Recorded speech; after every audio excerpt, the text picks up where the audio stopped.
Ready? Start. Mr. Deputy Chairman, sir, the House is just now considering the situation arising out of the closure of the Banaras Hindu University.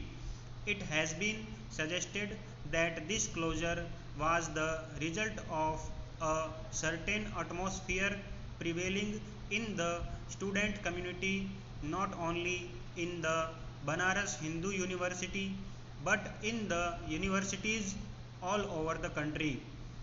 This raises, sir, a very big issue, the issue of discipline among students.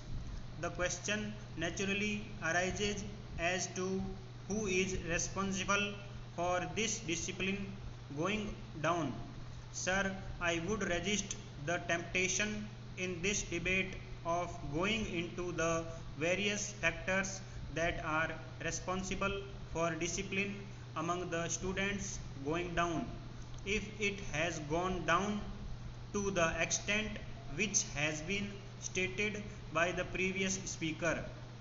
At any rate, sir, I am not prepared to believe that it is only some mysterious influences that are suddenly operating in our student community and the so called political agitators are the only culprits in this matter.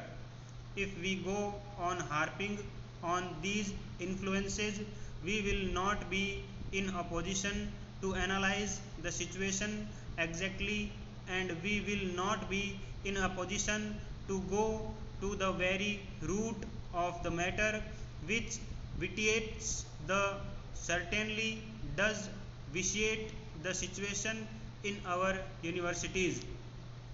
But as I said, we are considering today a situation that has arisen as a result of the closure of the Banaras Hindu University, and unless it is made out that the situation in the university is worse than the situation in other universities as far as student indiscipline is concerned, this particular factor cannot unnecessarily be harped on. There may be deterioration in the student discipline, but that is an all India phenomena. Fortunately for this country, we don't find all universities being closed down in this way. It is only the Banaras Hindu University which was forced to close down. Secondly, it has been argued that a university is a peculiar place is a place where students and professors meet together in a peculiar atmosphere which might be described as a sacred atmosphere, and to that extent the outside world need not take any interest in it, that a university should be allowed to manage its own affairs. This house would be very pleased if that was the situation in the Banaras Hindu University and the public was not called upon to take interest in its affairs. Stop.